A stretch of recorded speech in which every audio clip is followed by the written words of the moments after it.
You might have more talent than me. You might be smarter than me.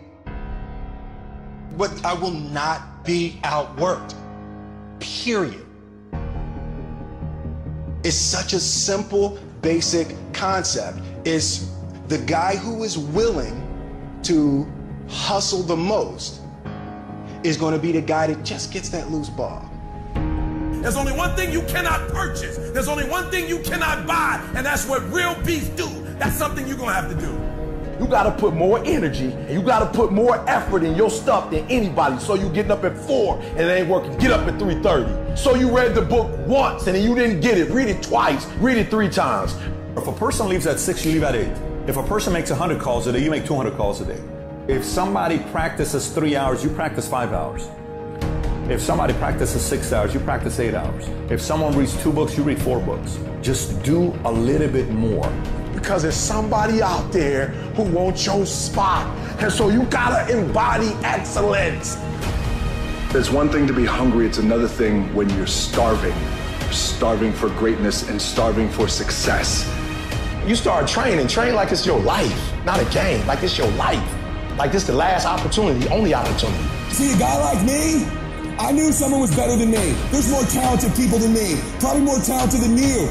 But you might outwork me for 30 days or 60 days or 90 days, but you ain't gonna beat me over a year. You can't outwork me over 2 years. You aren't gonna outwork me over 3 years. I'm gonna get you eventually. I'm a dripping damn faucet. I just keep coming at you. You might think I'm not that, I just keep coming. I'm too damn tough to give up. Most people half-ass half their life all the time. I knew they were gonna get tired. They were gonna flinch. They were gonna get down. They quit improving themselves. They start sleeping in. They spend all their damn money. I'm not gonna do that stuff. I'm gonna save money. I'm gonna get up early. I'm gonna keep getting wide. I'm gonna stay relentless. It is the process of the grind that shapes you and forms you. It's not the game. And that's why most of y'all get beat in the game or make mistakes in the game because you think grinding is what happens when the sun comes out. You think grinding is what happens when the lights come on. You think grinding is what happens when people get in the stage. That's not grind. The real grind is in the dark when nobody sees you. When nobody knows what you're doing. When you studying without coach. When you putting in those extra reps. When you watching those videos and you getting inspired, when you change your music, it's the process that makes you sweet. It has everything to do with what time you wake up. It has everything to do with how you eat. It has everything to do with how you work out, how you prepare. It has every single thing to do with how you think. And if you're gonna be the best, the cream of the crop, you gotta be it, not talk about it. It has to consume you. It has to take over you, that when I see you, without even knowing you, I ought to be able to look at you, and from your ethos, I ought to see you are the best of the best. I ought to know what you're doing without you saying one word. It ought to illuminate from you. No alarm clock needed. My passion wakes me up. My drive wakes me up. My determination wakes me up. My ability to be, do, and have whatever I want, it wakes me up. What wakes you up? What drives you? Why are you playing this game? Is it just a game? Or do you eat it? Do you sleep it? Do you drink it? Have you possessed the game? And what will separate those of you from the rest is what you do. So what happened was, after I had that conversation with my mom, I went from being super engaged with my mom to withdrawn. I actually ran away from home. So I didn't really realize that what happens is when I'm in my natural and everything is going well, I'm like bubbly.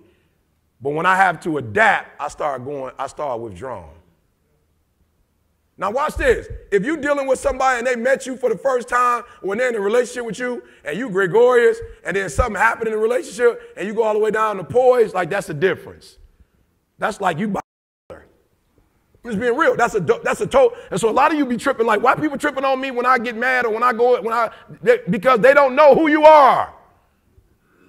You like night and day. You so emotional that when you're doing good, you're giving them 100%. Then when you go down, you're giving them about 60-some%. That's a different person. A 99 is passing the class with flying colors. A 60 is you failing. And what I didn't realize is I got programmed that day. Now, that day in of itself didn't have to program me, but for whatever reason, I wasn't aware of what happened. So when things changed between me and my mom that day, it's like whenever I'm doing well, I'm like, let's go. But when I'm not, I withdraw. So now me and CJ getting into it, and we're not agreeing on stuff.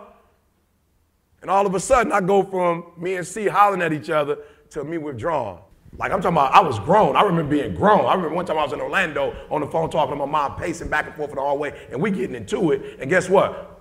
When we would get into it, it would get so heated that we would hang up on each other, and then we wouldn't talk for about a month. So that's how I used to, like, that was my, whatever. And it probably be quiet as kept. I have to ask my mom, but her and her mom probably did it. Right? So that's what I picked up. So I didn't know it. I wasn't aware of it. But when me and C would go whatever, I would do this right here. Didn't even realize I was doing it. So I was doing it in my relationship with C because I didn't heal with my mom. At that particular time, I didn't. I would do it with my wife. I was doing it with everybody. Right? And so I had to realize, like, yo, E, just because you get into it with somebody, y'all can still talk. But me and my mom, when we would talk, I'm talking about when, like, we didn't agree with each other, especially when I found out that, like, yo, you didn't tell me who my mom was like, I was going to tell you. So she probably would have, but I was 12. And I'm not saying I was right, but the way I internalized it, I'm very what? Come on, I'm very what? So I took it like, oh, so you just weren't going to tell me? Like, I never like, now we grown, I've talked. My mom explained to me, like, yo, you was a child. You know what I'm saying? Like, you was a child. You had no way of understanding, like, this, that, but you're 12 years old. You ain't putting all no pieces together. You're not doing that. I'm emotional. Now, had I been a C, I probably would have sat down with my mom and been like, you know what? Let's kind of talk this through. For real, because that's what a C is going to do. They want a reason. An S want a reason. I'm an I. I'm just emotional. Like, oh, you lied to me. I'm ghost.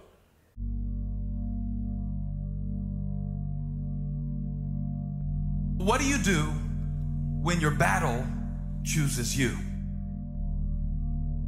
What do you do when something shows up on your doorstep that you did not directly cause, choose, or definitely anticipate? Life is not always easy. In fact, some of you today, you're here and you're going through the toughest season of your life. There will be seasons where we will suffer. There will be seasons of real pain. And the question is, how will you respond in those moments? Life is hard sometimes. Easy, it's not an option. But it's worth fighting. It's worth believing. It's worth giving yourself a chance. It's worth mustering yourself up, standing up inside yourself. It's worth fighting relentlessly, never giving up. It's worth it. You can do it. You can do it. There's problems that we go through that cause stress, worry, anxiety, and fear. But you might be in the battle of your life. I want to encourage you. It's not about what's happening around you. It's always about what's happening inside of you. Just because you feel afraid doesn't mean you have to be afraid. Just because you feel discouraged doesn't mean you have to be discouraged. Just because you have fear doesn't mean fear has to have you. The sentence out of your mouth is a story that you are putting out. I'm not gonna make it. I quit. Let's get a divorce. Business is never coming back. We've lost too many people. I've made too many mistakes. I'm a failure. Nobody can help me.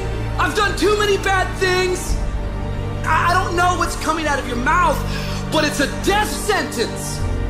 And as you continue to confess it and as you continue to declare it, well, don't be surprised when it becomes true in your life. We have to make sure that whenever I think a death sentence, I must speak a life sentence. Oh, I'm feeling the sentence of death. I'm feeling the thoughts of anxiety. I'm feeling the thoughts that I'm done. I feel like I've been used and it hurts and it's difficult. But when that happens, I start speaking out a life sentence. No, I'm just gonna keep showing up. No, I'm gonna get back up. The righteous man, he falls 7 times, but he gets back up. Never give up. Never give in. Because skill can't get you past certain things. Quickness, agility can't get you. You gotta have mental toughness. Pain ain't permanent. Your pain ain't permanent. You can get through this. You bigger than your pain. You better than that. Come on, you need to remember, this is not the first time you cried. This is not the first time you were short of breath. This is not the first time you didn't see a way clear. This is not the first time you were hurt. This is not the first time your heart was broken. This is not the first time you didn't have enough money. This is not the first diagnosis that came up from behind. Say, I'm going to live to tell the story. This